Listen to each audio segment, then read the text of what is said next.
The gentleman who is about to share his story right here on the Aviation Blueprint with us is a man of many facets. He has a background in cabin crew. He also is the managing director at Pristine Tours. He's also the vice president of the Uganda Tourism Association and a board member in the Association of Uganda Tour Operators, Mr. Kato Isa. Welcome, Salongo. Thank you, Olivia. How are you doing? I am good. Thank you so much for sparing time to speak to us. Thank you. It's a dedication to the sector. Okay. And we shall continue to serve. I understand you have a background in cabin crew. How did that all come about? Well, one, I have a background in tourism as a graduate from Makerere. It was during Makerere University when I got in touch with a lady who was at that time the country director with Galileo Uganda. We worked out some program to train young people in joining the travel industry. Okay. At campus, we didn't know all these things, the nitty-gritties. You are there studying, but you don't know whether there is a difference between travel, there's a difference between hospitality, there's a difference between tour operations. We didn't know those things. Okay. So it is Galileo which introduced me to that. So when it came to the cabin crew, did you get to practice? Yes. Now what happened, in 2008, the then Uganda Airlines, which was Air Uganda, at that time it was Air Uganda, they advertised for cabin crew. And given my background with the travel knowledge and access, I went to apply. When I applied, I didn't go through. Okay. And quite unfortunate. It's quite unfortunate. But two of my colleagues went through. Okay. And I asked them, what went wrong with me? How did I fail? They said, of course, now for us, we've had some online courses. We've been doing trainings in swimming and, customer care. It's basically customer care and having that knowledge. So I took that as a stepping stone. It was so bad for me, but that's when I enrolled for a cabin crew training with career in travel in London. And then from there, I was now taken for an orientation program in India. They're working together. So the orientation was taking me direct to the aircrafts to work. Okay. So I worked from India. I spent there 1 year working with a domestic airline. Okay. Then when I came back here looking for opportunities, I failed again to get opportunities with the international airlines, because this time I really wanted to do international, and I decided to come back into the practice of tourism. Wow. Now that brings me to your position as the managing director, Pristine Tours, because we see a very big merge between tour and travel, and that is one of the things we want our audience to get to digest. How does Pristine Tours come about? What is Pristine Tours, and what exactly do you do? Pristine was registered in 2016. Okay. But I have been in the sector, as I've showed you, since 2008, at different levels. First, I was employed in a travel agency, and when I moved on, I registered the company. Historically, there is an article they even wrote about me with the Monitor. They were trying to tell the young people how I opened up a company with less than 1 million. Okay. At that time, the company was called ACN Holidays, Adventure, Culture and Nature. So I moved with that as a business. But in 2016, I formed Pristine with other partners. Uganda is one destination which has almost everything. Sure. On the face of it, you may not know, but when you delve into this country, we have the most beautiful attractions, and then the experiences here are really good. But as a destination, it is still pristine. It's not known. It's not having mass tourism.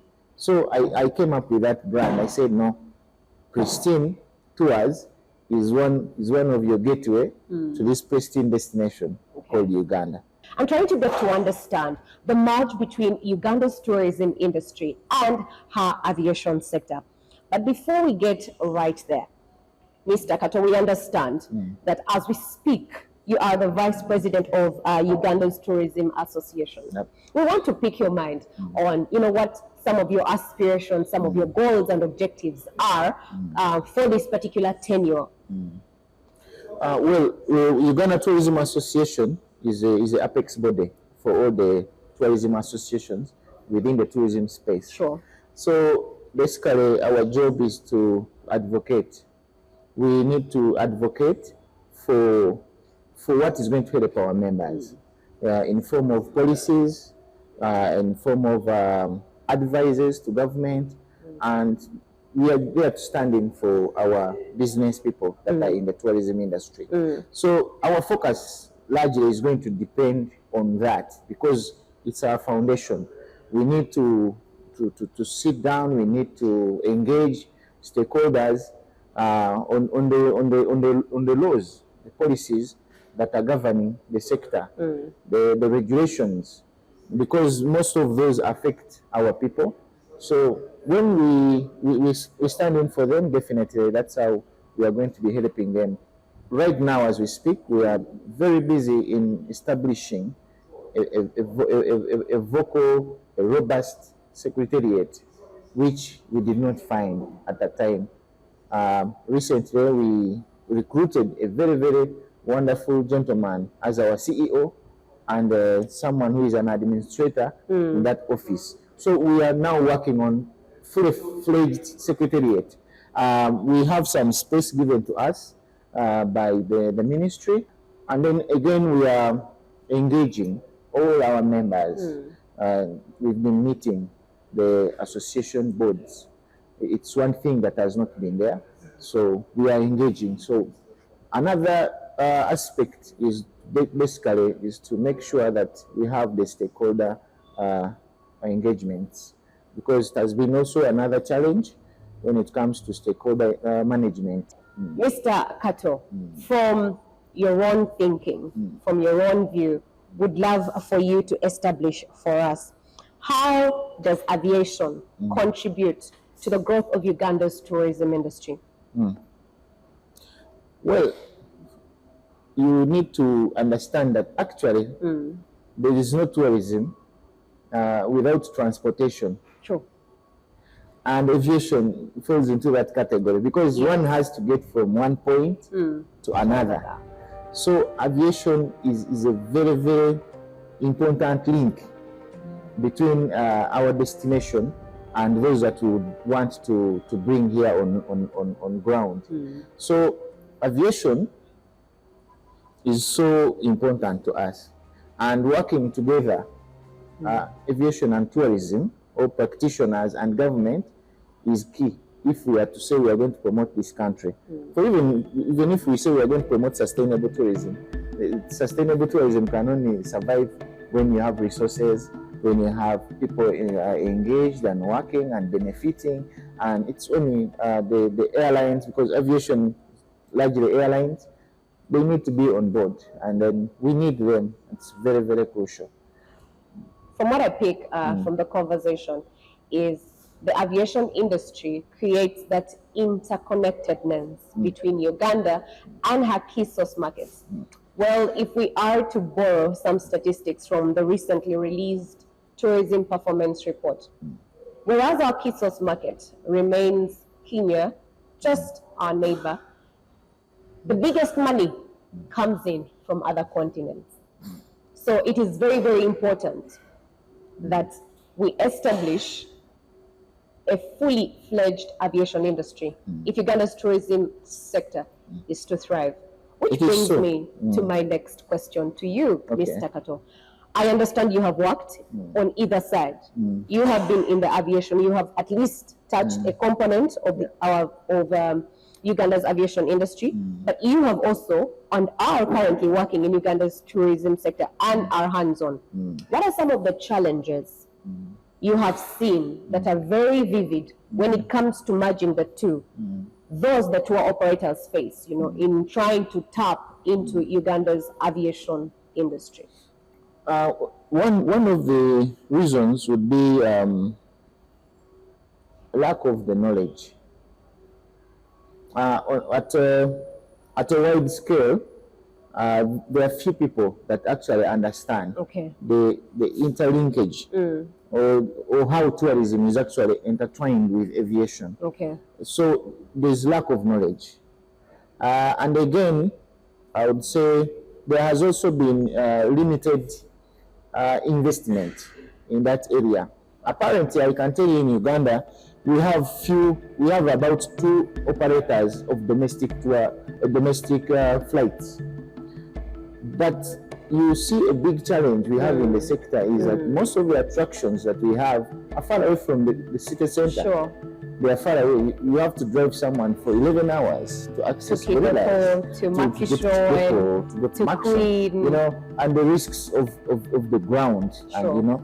So there has been a big challenge with investment, a big challenge with lack of information, and also manpower. Let me tell you, with Uganda, in terms of the human resource in the aviation industry. Yes, we have few skilled people that can take on that industry. We've seen that even our own domestic airlines have got challenges in terms of even operating the pilots. We have a pilot school here in Soroti or some others, but you find that still they have to depend on employing people from out. For cabin crew here, it has been worse. So I would link those 3 things as one of the foundational issues to sort out if we are to really make good use of our aviation industry. People have little information about it, and it's broad, because when we talk about aviation, we are talking about pilots, captains. We are talking about flight attendants, the cabin crew. We are talking about the ground handlers, people who are working in the airport, within the airport. You know, we are talking about so many other support, technicals, engineers. I'm actually told some of we would have to borrow some engineers from elsewhere to come and work on our here. We call them I don't know, aeronautics. It's a subject. Then you have as well other people that are supporting, say the catering people who are going to put the food there on the plane, the people who are going to fuel, the people who are going to clean the aircraft itself. So it's big, and few people know that actually these jobs are there, or they are actually existing. Mr. Kato, I'm only questioning, what is it going to take us to have commendable investment in the aviation sector? Are we looking at budget enhancement, like say from the Ministry of Transport, budget enhancement on the side of the Ministry of Tourism? In terms of education, has our education, say curriculum, has it offered the much desired or the trendy courses? Just like say, for example, you mentioned, we do not even have adequate human resource when it comes to, like, say, the cabin crew, the pilots. I'm even told you'd have to go to neighboring Kenya for our pilots to get some sort of Most accreditation. of them will have even a domestic flight. So what is it going to take us to have, you know, this particular sort of change that we need to see in the aviation industry?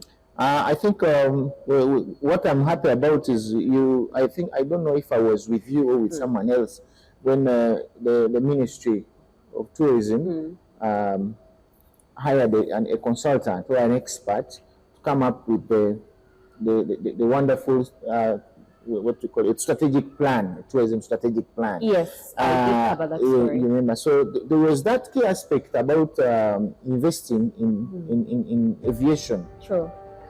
Aviation in Uganda, we are limited, that we have only one airport. I leave alone the one that is coming up in Hoima, the oil city. Now, the available other places where we have airstrips, so in Kisoro, in Kihihi, in Kasese, in Pakuba, in Arua also, these are the airstrips. They really don't look serious by lack of words. I remember I actually covered a story where one of the airfields or airstrips, as you've called them, actually had potholes, and the domestic flight service providers were complaining that they're small aircraft. No, this is a small accident they never mentioned, because it was really funny that the aircraft, as it was taking off, the engines started, you know, when the engine is running, when the flight is about to take off, they suck in. It sucked in grass and it couldn't fly. Sure. Imagine the airstrip having bushes around it. And tourists already on there. Tourists. So it's so bad. So I think the policies, then we need to work on the airstrips. Let us upgrade them. Let us upgrade some airstrips into international airports as well. There's definitely much more that we have to get to break down. One, in terms of the opportunities that are very available in Uganda's tourism and aviation sector. But of course, we can only do this after this short commercial break. But do stay with us and keep your comments and engagements coming through on all our social media platforms. You are still tuned onto your #1 aviation go-to, and that is the Aviation Blueprint, proudly powered by Mbawa Aviation Media Foundation. With me, Olivia Nakalembe. Here, we get to talk to the big names in Uganda's aviation industry who will definitely open us up to the entire world. Our social media platforms are readily available and open for any issues, concerns, supplements, and any feedback that you think will definitely make this show much better. We are still rolling with Mr. Isa Kato. He is definitely a man of very many facets. Mr. Kato. Yeah. Away from the whaling, away from the challenges that you have just mentioned, we definitely know that there's things that we can do as a country to up our game, to up our aviation industry. One of those key things is partnerships with tour operators. Are there any vivid or specific examples that you have in one way or another where our national carrier, or even, but we only have one major carrier. In a way, how can they get to partner with our tour operators to make sure that our aviation muscle is built? There's available partnerships, as I believe so, because we've been having engagements with Uganda Airlines whenever we have these marketing initiatives. Now, like the recent Uganda Kenya Coast Tourism Conference and initiative, they have come in a big way to support. They came up with discounted air tickets. Sometimes they offer actually free tickets to some people. You pay taxes. They've come in a big way. I can commend them for that good job. And but we still need more, especially in the destinations where we've been going to market and where Uganda Airline exists. We were in South Africa, in Cape Town, and they told us that actually they are coming to Cape Town. There are just a few documentations that are required, but you'd clearly see the South African market did not even know, or we are not aware that there exists an airline that can connect you direct to Uganda. So we would still want to partner with them, especially on our marketing expos, engagements with other people, to be present. Why would we go and be in the US to promote about Uganda for people to come, and there's no Uganda Airlines at the stand?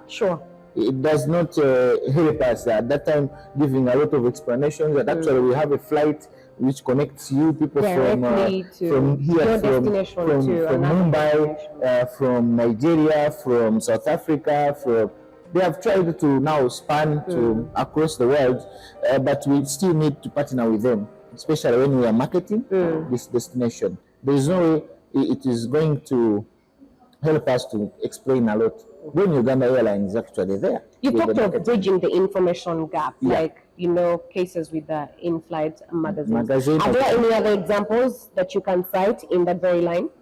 Well, because the magazines are quite informative and they can direct someone to which people to deal with. We have a challenge of the internet these days. People book and then you land into the wrong hands of people. people are losing money, and as a destination, it dents us. So a magazine is key and important. I saw UTB signing with another foreign airline, which is I think Emirates, to include in-flight magazines in their airlines. I think on this. I was recently on the Emirates 2 weeks back. Did you see it? I've not. So maybe we don't have even a magazine.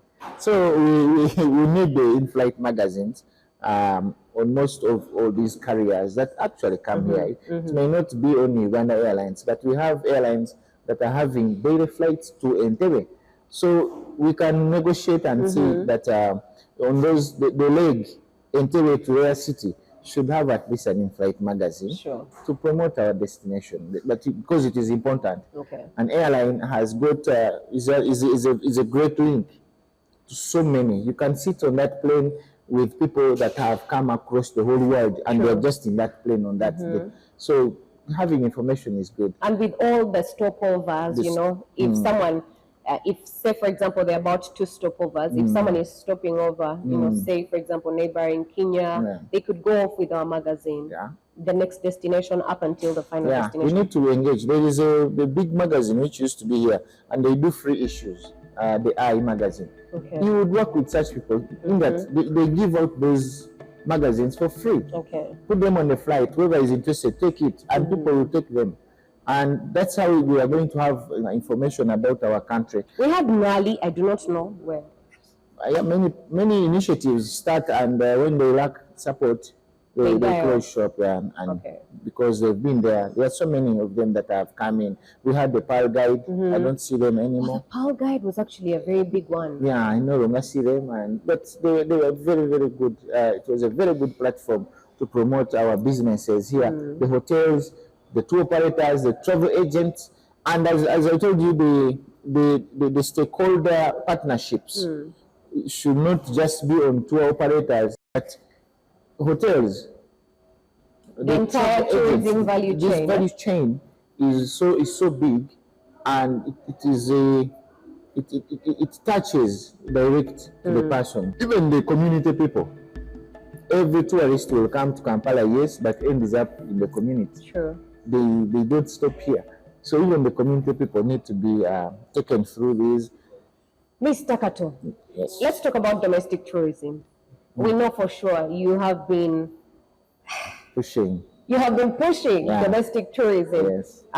You know, there's also one campaign where I caravan something.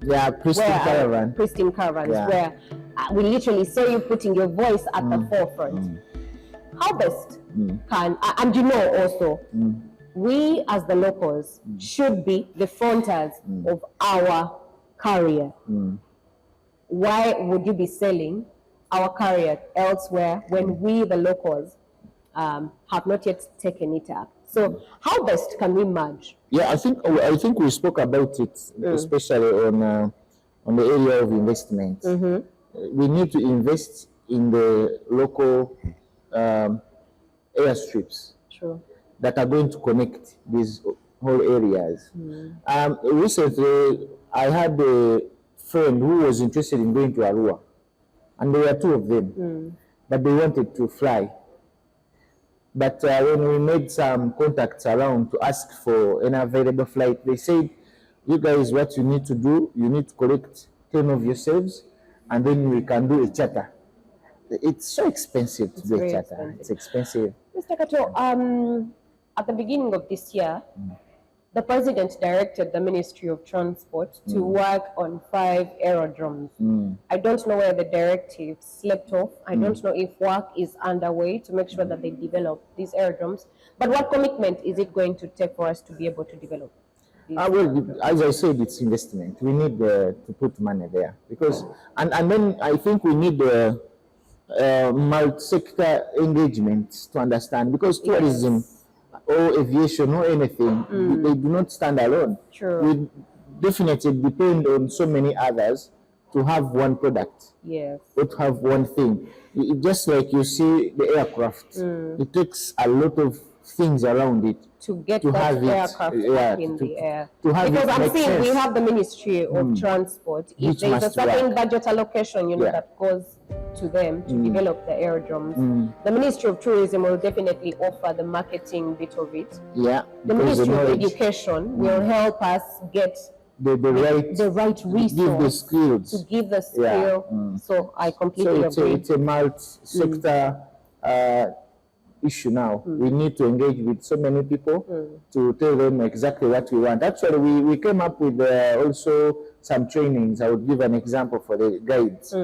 We had to work with Ministry of Education, which sent us to DIT. It's director of it's DIT, Director of Industrial Training, something. So we are working with them because we have people who are competent but not educated in this line of notes and everything. These are competency-based skills that someone gets a job. And we are working. I'm happy that they came through. But with aviation, we still also have to come up with the clear demands to either education or either transport because it's like aviation is for a few people who are engaged in it. It's so covered. Yeah, most people run it because they think it's too expensive, it's too posh, it's not. Someone doesn't even know, I need the license to just operate a school, I need this. Yeah, I'm happy you have come out to say you are going to have this online and talk to people. But people have little information about aviation in Uganda. Nobody knows. Do you know how much an airport traffic control person earns? Not really, but I had a story. It's a profession called ATC. Yes, exactly. It's when I was covering a story about Women's Day, I was surprised. I got to talk to the first airport traffic controller at Entebbe International Airport. And they actually do such an amazing job. But they are in there, they're seated with the information. They're going to grow old and die off with it. And that person earns not less than, it shouldn't be less than 80 million. Yes. It's about 20,000. Just imagine a collision up in the air. Yeah. Because air traffic has failed. I mean, they are the controllers. I know. They allow you to land, they allow you not to, but they do everything. They control the whole traffic. The whole, you know. So, but she didn't train here. She trained in neighboring Kenya. You know. So, as I said, we have a knowledge gap and a skill gap, which we need to come up with and invest in if we want to support that industry.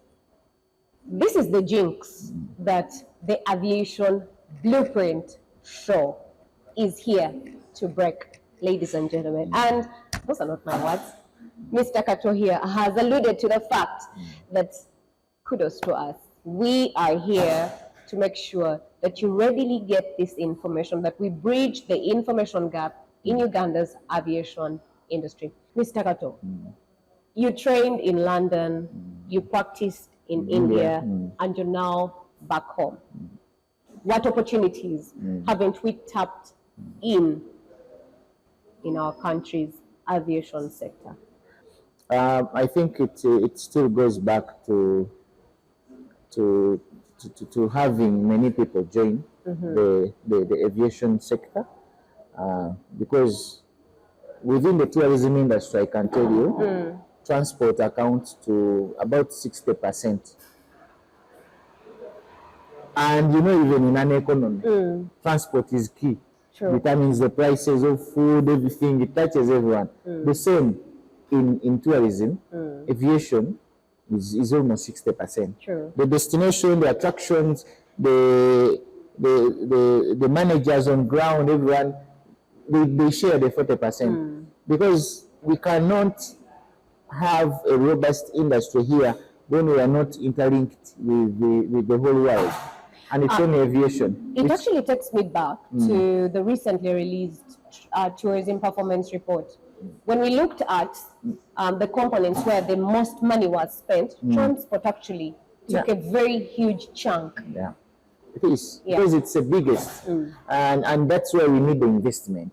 We need the investment in the infrastructure. We need the investment in the human capital or human resource. And that's where we need to train people. Why should I be interested in aviation and I have to look out somewhere? Now imagine I started from London, then in India, but I come back to Uganda. And there's nothing. And there's nothing to do. So we need to widen our net to be able to absorb the talents that we have here in the country. Yes. And of course, the revenue from the airlines is huge. It's a very, very huge revenue. If we are looking forward to adding something onto our national budget, the aviation is big. You can imagine every passenger that leaves that airport leaves behind $50. True. So we need 1 million visitors. 1 million visitors getting $50 from 1 million visitors. That means about $50 million. Wow. Just quick money, easy money, without going into so many other things. And there are so many licenses that are ongoing within the UCAA. People apply, people have to invest, and all that is money. Wow.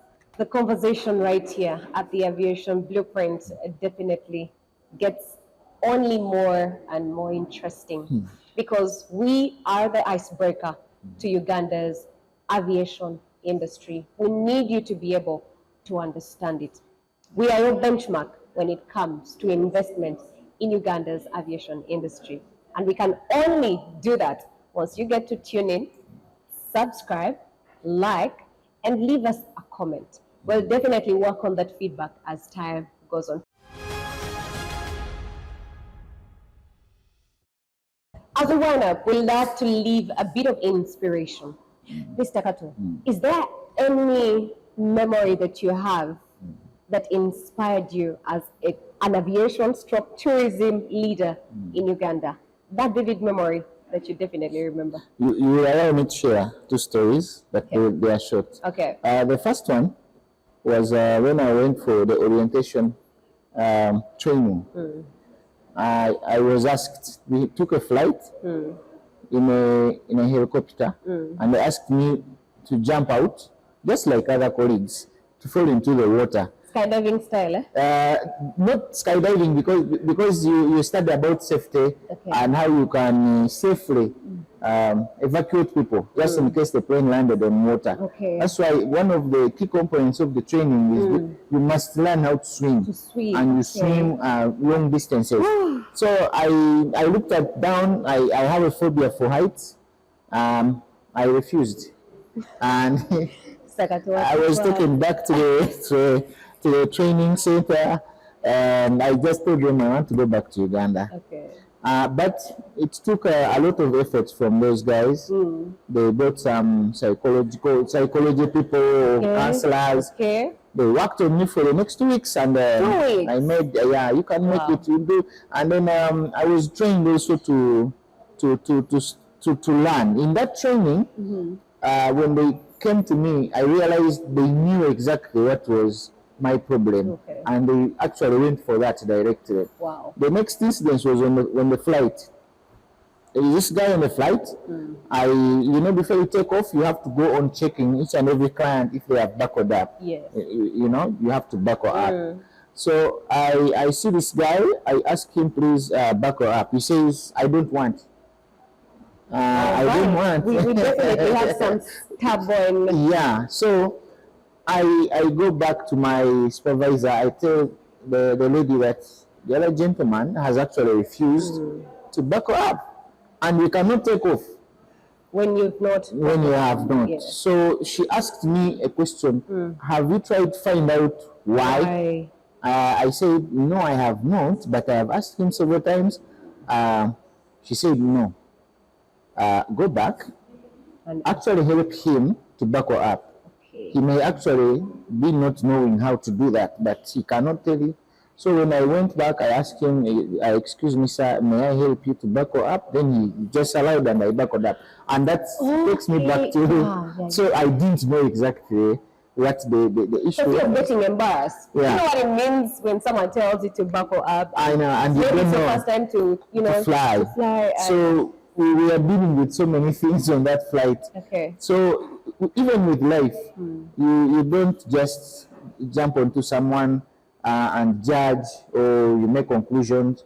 You may need to go a little bit deeper to understand why they are behaving that way and how you can help them do that. Based off of your experiences and memories that you have just shared, or even the earlier conversation we had, what are the key takeaways for a young person out there that would love to join the aviation industry? Because just like you alluded earlier, it's it's quite a bracket of people that are in Uganda's aviation industry, and it's not that open. So what are these takeaways, these tips that you'd love to share with them to easily get into the sector? Nobody is going to show you the way. Okay. Nobody. It has to be you with your interest to find a way of how you are going to make it, because it's a very, very wide industry as well. Yes. But as Mbawa, you people, you have come on board to really bring out this picture. This is nice. We can actually start with you, because we shall collaborate with you guys to see that we beef up that sector to come up. But I can tell you, it has to be your interest, it has to be your focus, and when you do that, you are going to get there. There's nothing else. Like I said earlier, it does not mean that when the show is done, the conversation stops here. Get down to our social media platforms, hit us up. But have you subscribed and have you liked our channel? Do that right now before this show comes to an end. I'm Olivia Nakalembe, and this is the Aviation Blueprint, where we get to unveil secrets in the aviation sector.